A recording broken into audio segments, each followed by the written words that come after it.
www.redhotradio.fm. redhotradio.fm.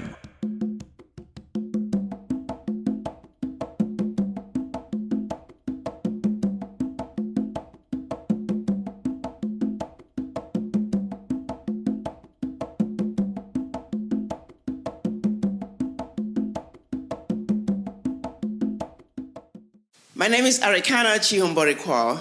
In my last life, they called me Dr. C.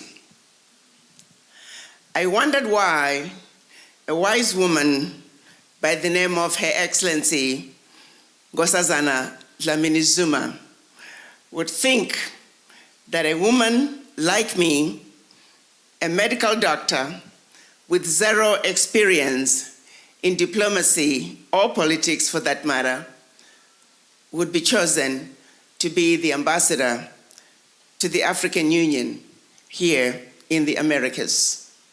When the call first came, I really thought I was dreaming, and I thought it was a joke, because it just did not make sense that of all people, she would choose me. It took me 6 months of back and forth with her to finally convince me that I should go. One of the key reasons was that she felt very strongly that the mission in Washington needed to be headed by a diaspora, by someone who understood the diaspora. The reason being, it was a unanimous decision by all African heads of states to bring the African diaspora to participate in the development of Africa. As a matter of fact, it had been discussed extensively that in order for sustainable development to come to Africa, it had to include the African diaspora. The African Union also took it to the next level and classified African diaspora as all people of African descent living outside Africa. So it was for that reason that she insisted and persisted to make sure that I took this position. I suggested to her that there were more qualified people that she needed to go after. But for some reason, she just simply would not let go. And the last conversation that got me to then say, you know what, girl, just give it up. She said, if you don't take this position, it's going to stay open as long as she was the chair. And my husband chimed in, and he said, honey, you are being given a platform to do something about what is wrong with our Africa. And that if you don't take this position, he did not want to hear me complain ever again about what is wrong with our Africa. So on that note, really convinced that I was only going to go to Washington for 6 months, because I did not think there was anything I could really do to make a difference. I did pack one suitcase. I lived in a hotel because I knew for a fact that I was not going to stay. I wanted to be able to look at my husband and say, honey, I tried. I wanted to be able to tell Madam Zuma that I tried, and I simply couldn't do it. But by 5th month into Washington, something became very apparent to me. It was the disrespect for the African. I knew it existed, I just didn't realize the profoundness of it. And I found myself every day asking myself the question, what is it about being Black that threatens so many? What have we done to the world that we are the most disrespected race, no matter where you encounter us on earth? This is something I deal with every day. And as I dig through to try and understand deeper, kind of like peeling the onions, the layers of an onion, I can't help but find myself getting stuck every time at this issue of color. Who called us Black? When I ask myself as a African born in Zimbabwe, then Rhodesia. The white men didn't come to Rhodesia until 1896. And we did not have the word black. Somewhere along the way, it was introduced. I grew up in Africa. I was African. It was only when I came to this country that I was constantly reminded that I was black. But as I began to dig even further, I said, of all the colors on earth, why did they choose these two colors, black and white? They took one color, called it white, and gave it all kinds of attributes. Jesus Christ is white. The angels are white. You wear white to go to a wedding. You wear white to go for christening. Even angels' food cake is white. Everything beautiful and wonderful and pure and desirable is white. And then they took a race that is not white in color and said, that's you, you're white. And then they took another color, called it black, and they associated it with the devil, even though neither one of us has seen the devil, but it's just assumed the devil is black. You wear black to a funeral.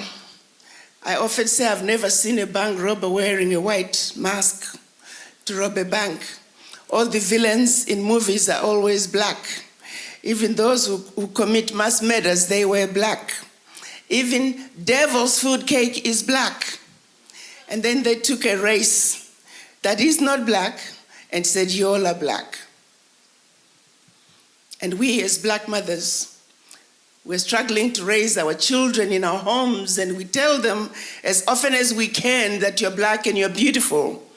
But the reality is when they step outside the door, there's so many, they're just completely immersed in subliminal messages about how horrible that which we represent as black people. How can these children grow up with better self-esteem, feeling good about themselves, when the rest of the world is consistently telling them that black is horrible? And yet another race, their children are born being told everything about you is perfect. They are all subliminal messages.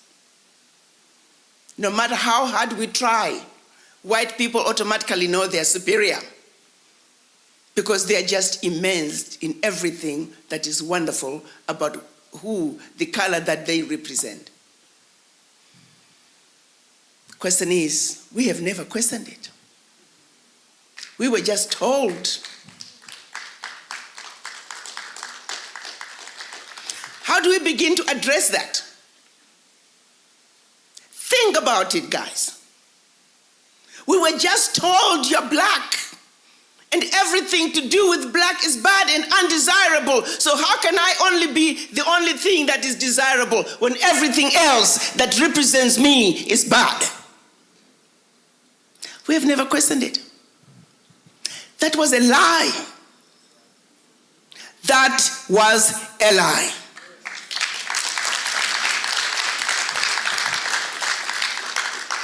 The reality is,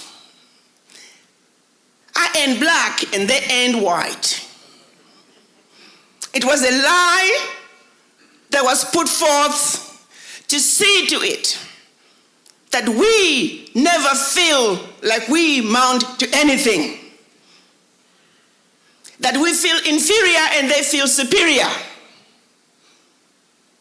It's something that I struggle with every day.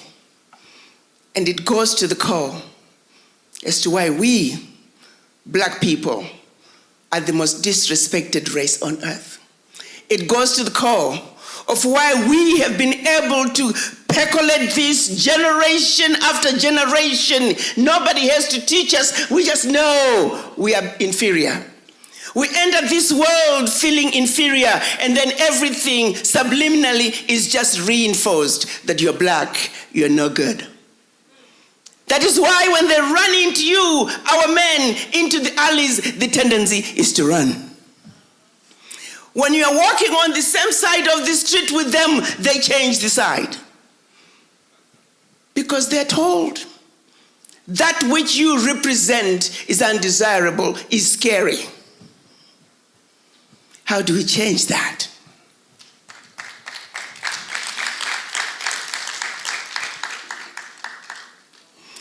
So on that note, I concluded that maybe I should stay in Washington just a little bit longer.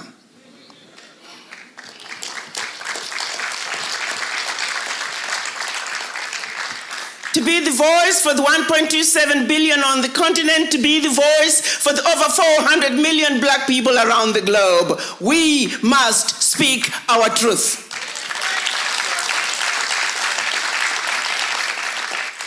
Our children must know that we are descendants of some of the most powerful kingdoms on earth.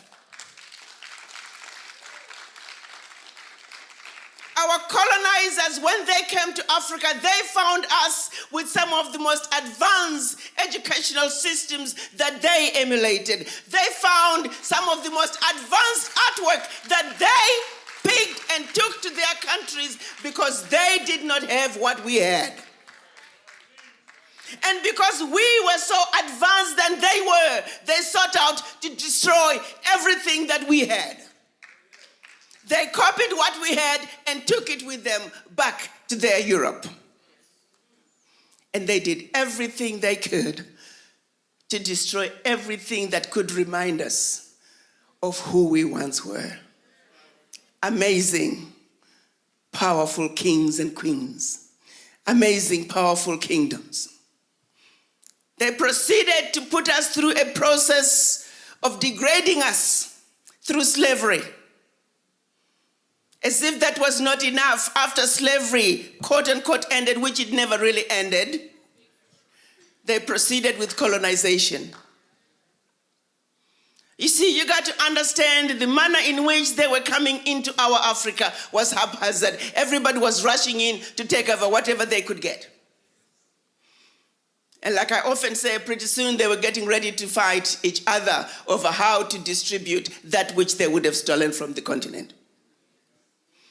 So in order to avoid a European war on the African soil in 1884, November to February of 1885, the colonizers were called to come and meet in Berlin by the then Chancellor of Germany, Bismarck, precisely to discuss how they could organize themselves so they can effectively loot from the Africans.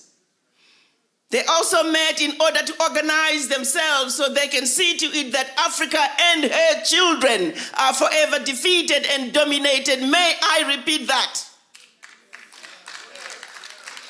Because if you are to understand your Africa as we come together and talk about way forward, you must know how we got here. So please pay attention. You need to know this.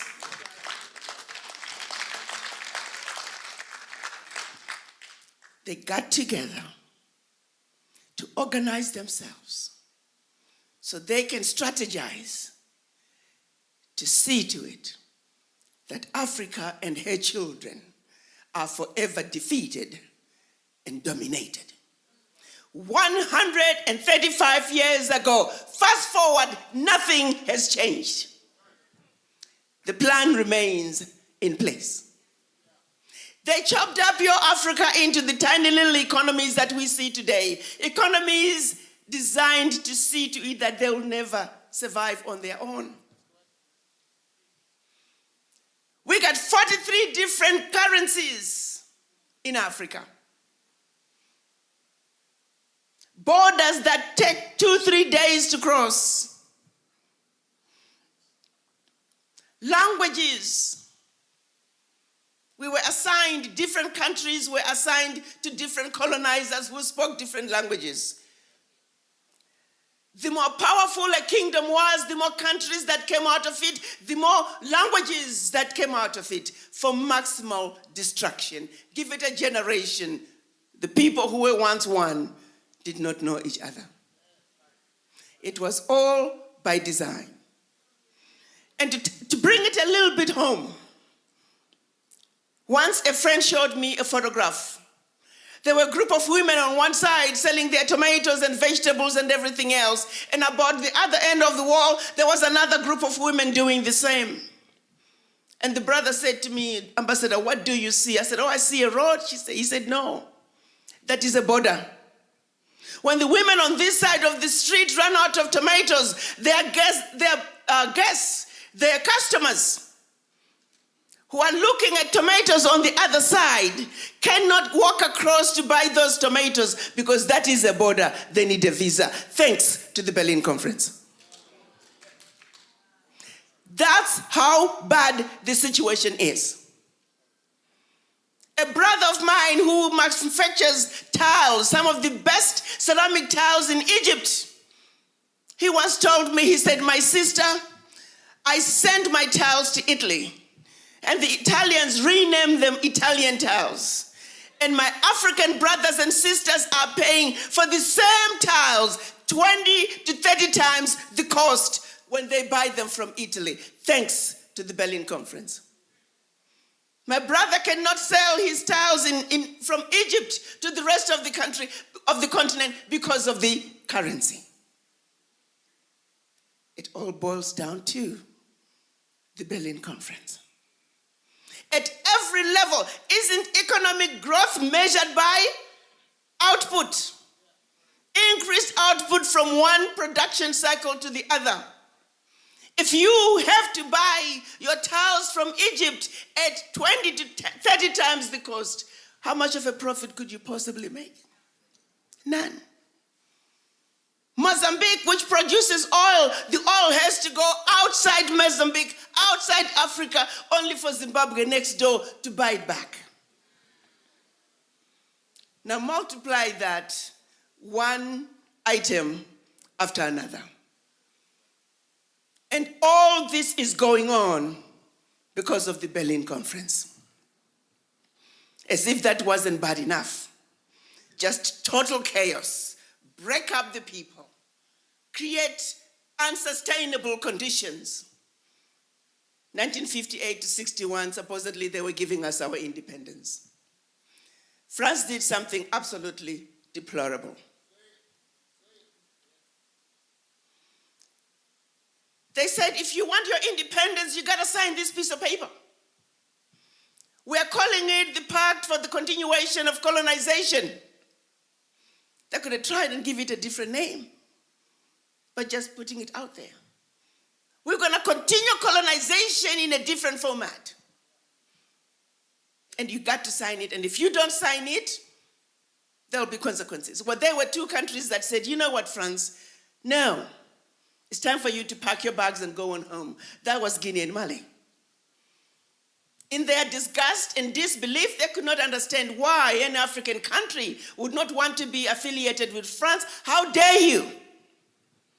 In their anger, history tells us France went into those two countries, Guinea and Mali, took everything that they thought they had brought to those two countries, including the last teaspoon and chair, according to President Mugabe.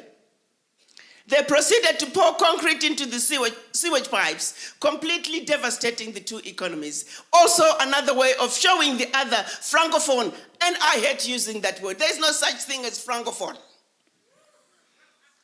There is no such thing as anglophone. We are Africans, period.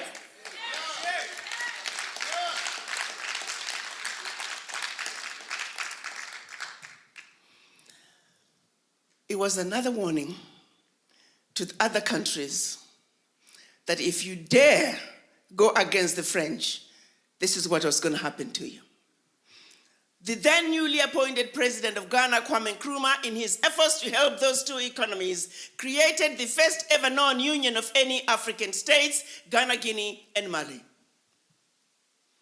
1963, our Pan-African leaders, realizing that Berlin Conference had left Africa in a losing lane. That no matter what we do while we are in the losing lane, nothing is gonna succeed. It's like changing seats when you're sitting in the Titanic. Because this ship is going down, folks. Africa has got to move from the losing lane that Berlin left us in into a winning lane. And that meant Africa must come together and speak with one voice.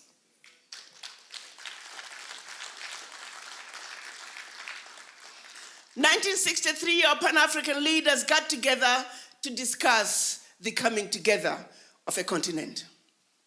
They went to Addis Ababa, Ethiopia, at the invitation of His Majesty Haile Selassie. But sadly, when they went to Addis Ababa, they were divided. There were the Casablanca group, who were the Pan-Africanists, who said Africa for the Africans at home and abroad, and African Union now.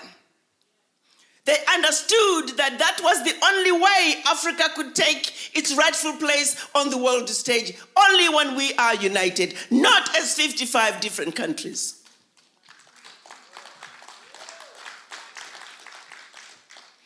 Unfortunately, of the 32 countries that attended, only 7 belonged to the Casablanca group.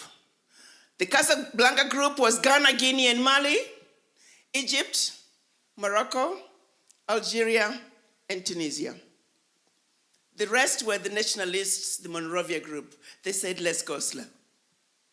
So the Casablanca group lost. We often say, Africa lost when the Casablanca group lost in 1963. 55 years later, we were still going slow. But all is not lost.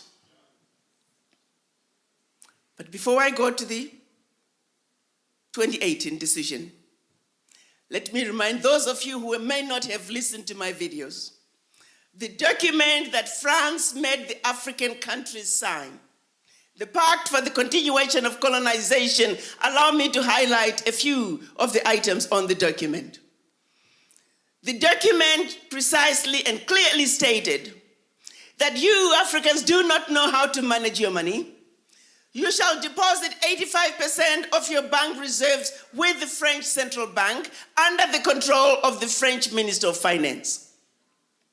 Should you wish to access some of your own money, you have to submit your country's financial report, and if approved, you can only access up to 20% of your money year in, year out as a loan at commercial interest rates. And that France was the only country that can print your money for you. They created 2 currencies, the Central African CFA and the West African CFA, same animal. They went on to say all your minerals discovered and yet to be discovered, all your oil discovered and yet to be discovered, the French companies have the first right of refusal. If there's anything left behind, maybe your people might have it. Your language of instruction shall be French, and that your military can only be trained by France, that you can only buy military equipment from France, and that France will have military presence in your country, and that France may invade you without notice if France feels its interests are being threatened. My brothers and sisters, if you were to be a president of one of those countries, and your first day in office, your chief of staff walks up to you and reads you the do's and don'ts as stipulated by the Pact for the Continuation of Colonization, what power do you have? Fast forward, 2019, the Pact for the Continuation of Colonization remains alive and well.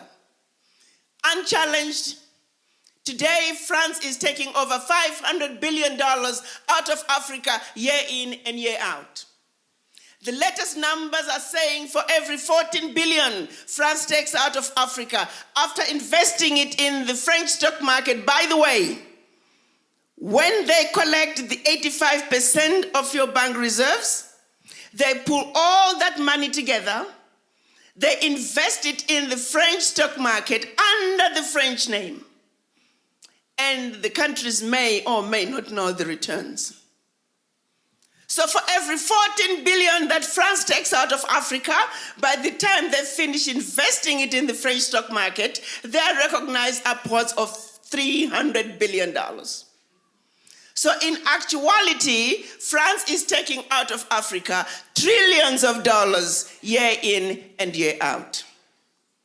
And they look at us and call us poor.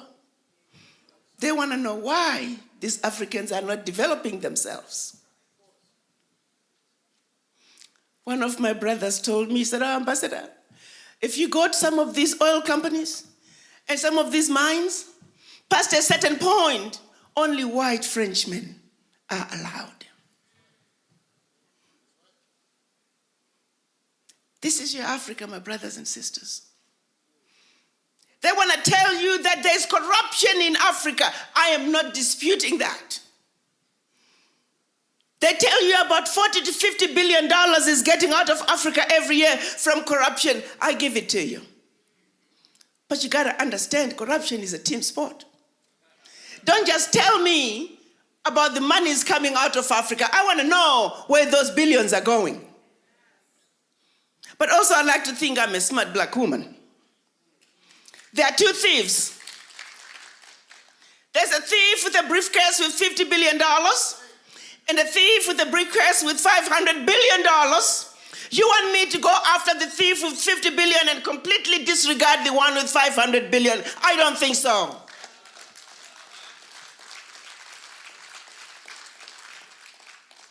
And by the time France is done investing that money, do you see how quickly the $50 billion becomes the larger crumb under the table?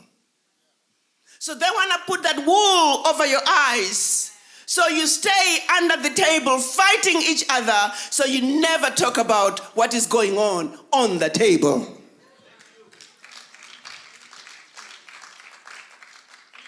We must understand our Africa, my brothers and sisters. As we try to come together and organize ourselves to take our Africa to its rightful place on the world stage, we must first understand what is really going on. We have had a total of 67 coups in Africa over the years. None, and I repeat, none were of African origin. 22 African leaders were assassinated, majority of them under the instruction of France. For those of you who say, "But Ambassador, this pact for the continuation of colonization, why haven't the African leaders done something?" Yes, they have. We know of 7 definitely who were assassinated simply because they wanted to pull out of the pact for the continuation of colonization.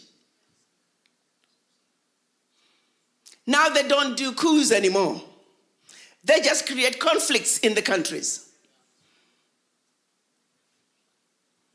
The rest of the other coups, it was a lot of these young, rich, white kids who just went out creating coups in Africa whenever a natural resource was discovered. Ghana, when Ghana discovered oil a few years ago, the common saying was, "Well, we wonder when the coup is coming." Guaranteed. Some of you may not know of the situation in Zimbabwe one time, a few years ago, well, several decades, over 20 years ago. A bunch of young kids, white kids, were having fun in Cape Town. Equatorial Guinea had just discovered oil, and they wanted it. So the plan was to have a coup in Equatorial Guinea. While the country was thrown into a civil war, these young men were just going to siphon the oil. So a plan was hitched that they were going to pick up a diaspora who lived in the islands. He was going to be the next president. And another plane was to leave South Africa. They made one mistake. They stopped by Zimbabwe to pick up more ammunition in the name of going to Equatorial Guinea to hunt. President Mugabe smelt a rat and wondered why this young man needed such powerful ammunition to go hunting in Equatorial Guinea. In looking further, he found out that was a coup in the making. So he allowed the young men to come in. They loaded their plane, and just before takeoff, they were all arrested. One of the people, the leaders, was none other than the son of the former Prime Minister of Britain, Margaret Thatcher. Had these young people succeeded, it would have been a case of, "Oh, you know, these Africans, there they go again." Our Africa, my brothers and sisters, has been played like a football. They have total control of our economies, which is why they feel they have the right to disrespect us, because we have no economic power. Fast forward from 1963, March of last year, our leaders came together and said enough is enough. We can no longer continue with this insanity. Africa must speak with one voice, one continent, one Africa. They signed what we're now calling the African Continental Free Trade Area, where Africa is now going to be negotiating as a bloc.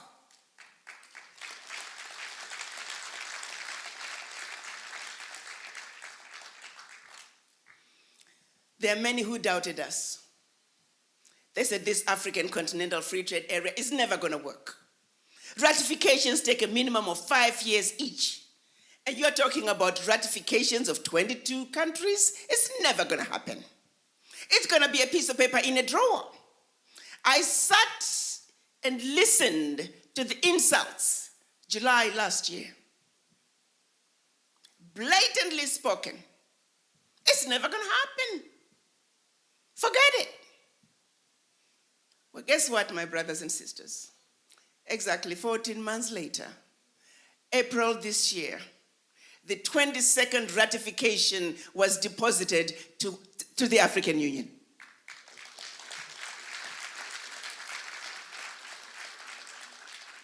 Midnight, May 30th, African Continental Free Trade Area was now in force. July 7th this year, the official launch of the African Continental Free Trade Area is going to be done.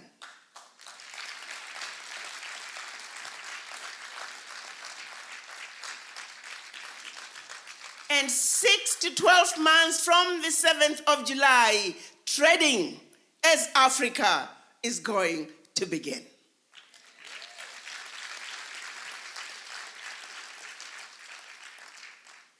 You see, by December, they began to see that, my goodness, it looks like this CFTA is going to happen. Now everybody's scrambling.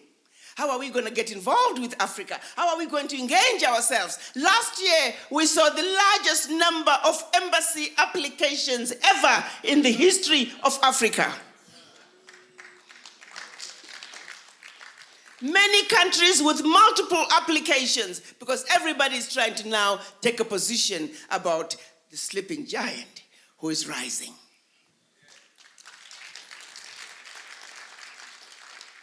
They have taken us for granted for far too long.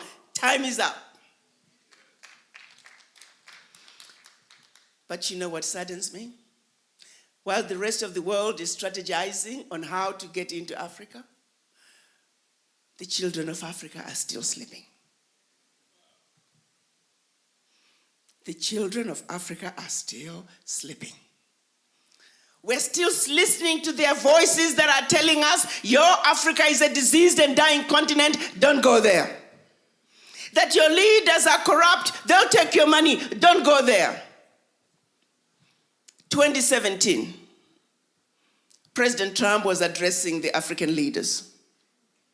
He said, I don't know why you guys are poor. My friends go to Africa poor, they come back rich. I had a lot of diaspora calling me. Ambassador, why would he say that? I said, well, did the men say anything that wasn't true?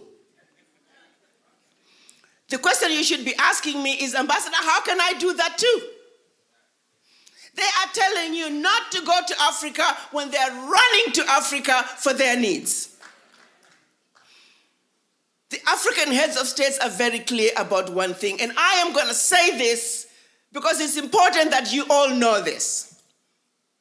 I have been told by many heads of states, many leaders, that specifically, Ambassador, bring the African Americans home.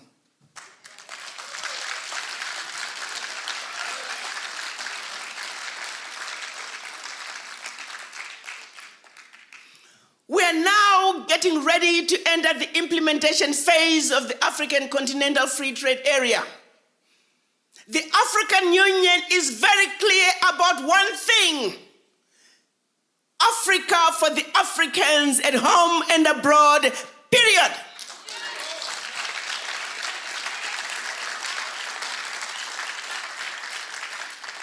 You don't go to China and find black people on the front row. You don't go to Mexico and find black people on the front seat. You don't go to Europe and find black people on the front row. Why must you go to Africa and find others besides Africans on the front row? This is a situation the African Union is saying must come to an end, and they will not allow it to happen in this new phase of the African Continental Free Trade Area. You have got to understand, my brothers and sisters, what's getting ready to happen. We are talking about something that has never happened in the history of Africa. We're talking about investing and strategizing for the development of Africa, the continent, not the individual African countries.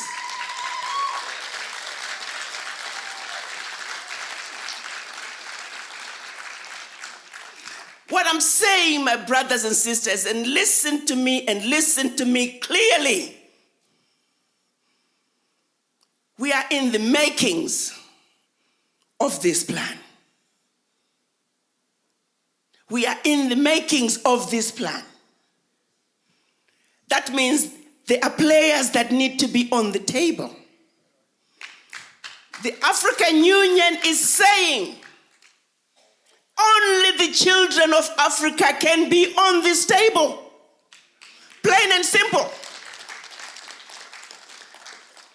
On the continent, the billionaires and millionaires of Africa, who are now called the Afro champions, they have approached the African Union and said, African Union, while we may not give you money, and the African Union said, we don't need your money. You need to build your Africa the way you want. They have pledged to work with the African Union agenda.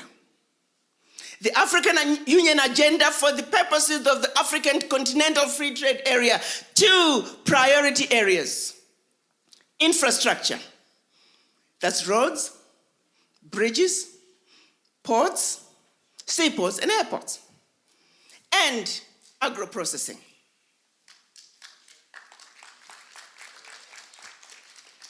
They are in the process of organizing different sectors for the purposes of giving your Africa to you on a smorgasbord, on a silver platter. They said, Ambassador, we have the Afro champions on the continent. The children of Africa on the diaspora must come to the table. They said, Ambassador, bring the diaspora. They must be on the table together with the Afro champions, and these 2 groups must get the contracts to build the Africa we want first.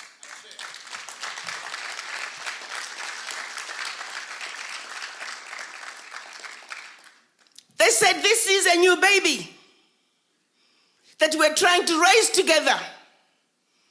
We must plan together. We must organize together.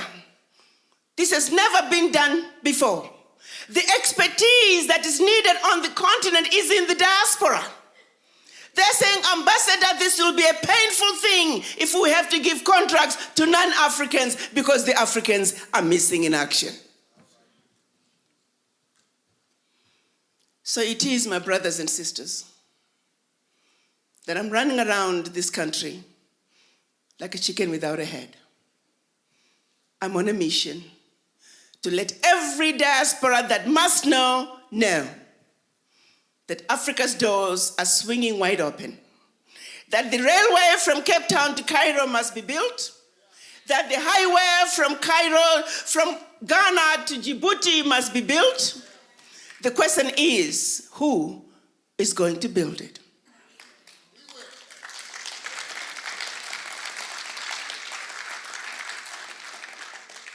They have given us the former Prime Minister of Kenya, Raila Odinga, a true child of Africa. He has made it very clear. Ambassador, the children of Africa in the diaspora must come home and take what is rightfully theirs.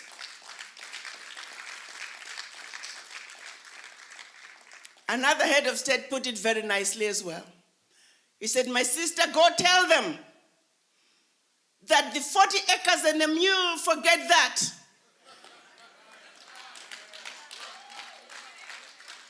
They should come to Africa and get 1,000 acres and 1,000 mules.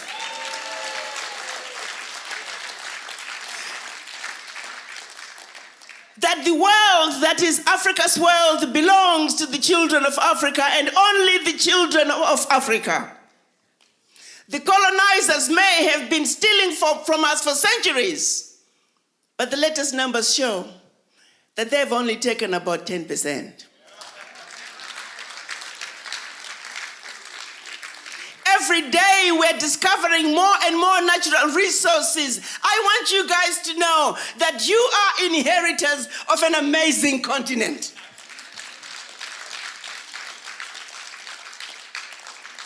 All of them, the superpowers, they are envious of the position Africa is in.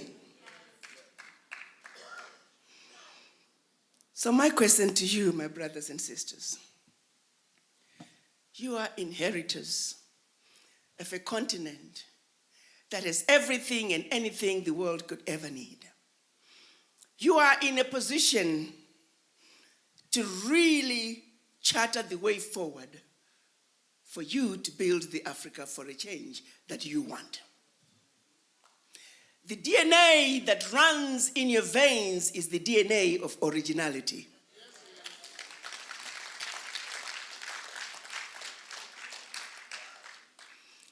If that's not enough reason for you to stand on top of the tallest mountain and proclaim to the world who you are, the proud, the beautiful, intelligent, sophisticated, highly adaptable, and totally indestructible children of Mother Africa, I don't know what else will.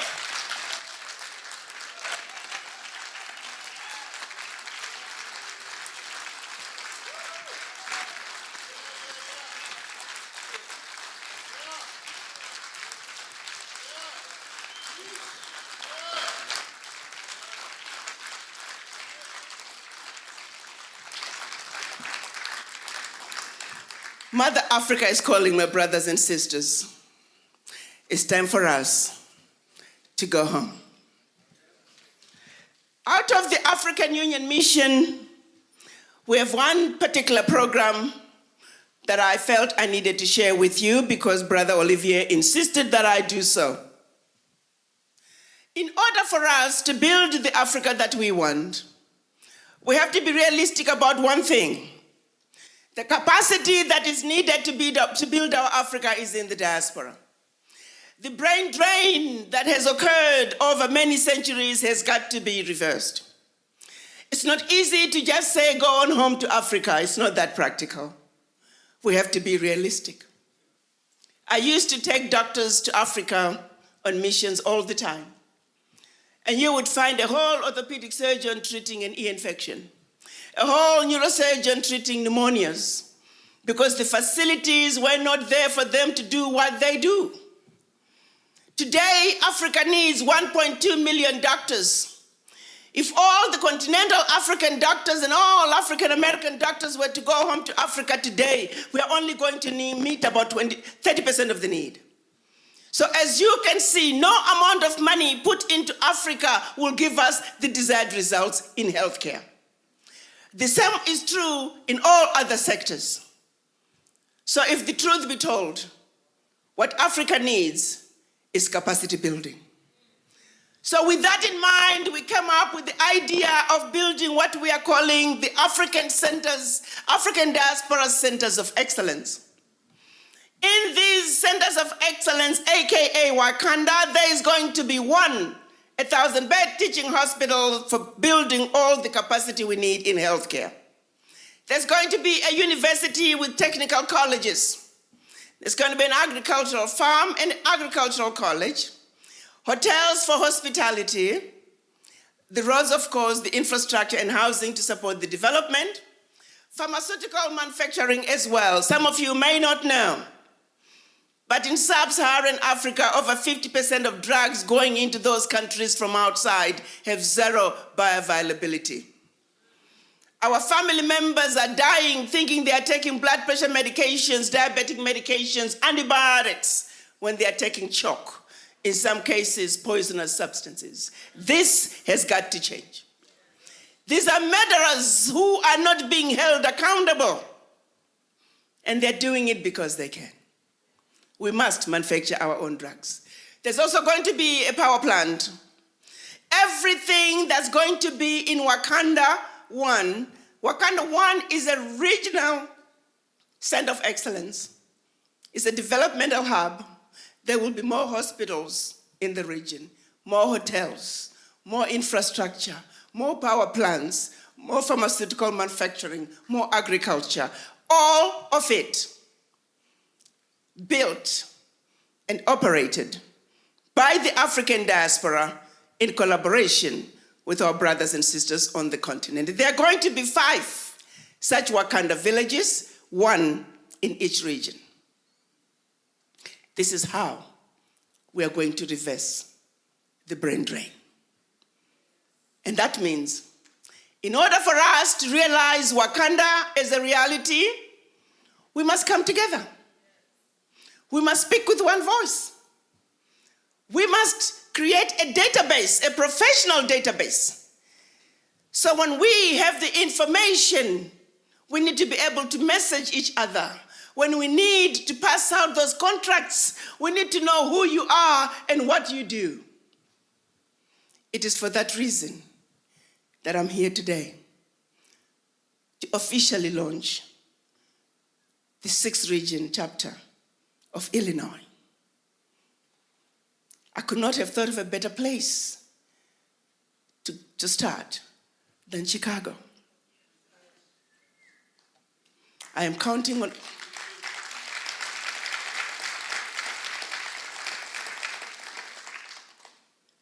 You see, with an extensive diaspora database, 75% of the work is done. Money is not an issue. Picture a situation. There are 50 million people in this country.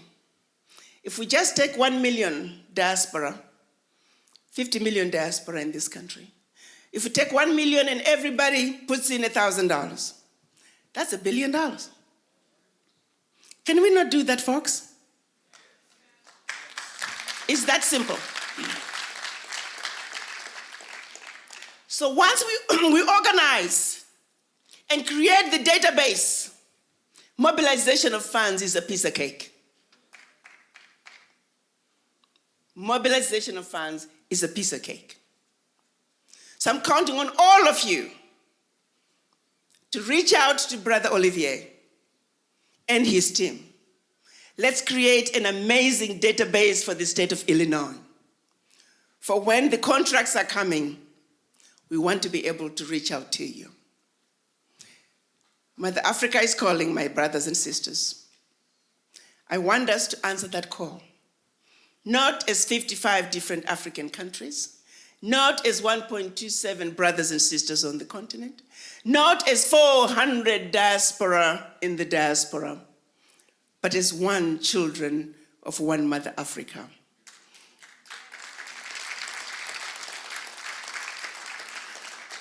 I often say, birds sing not because they can. They sing because they have a song. As a united front of Mother Africa's children, we sure do have a song to sing to the world. Let's join hands and sing in unison as we waltz our way across the Atlantic back to the motherland. I thank you.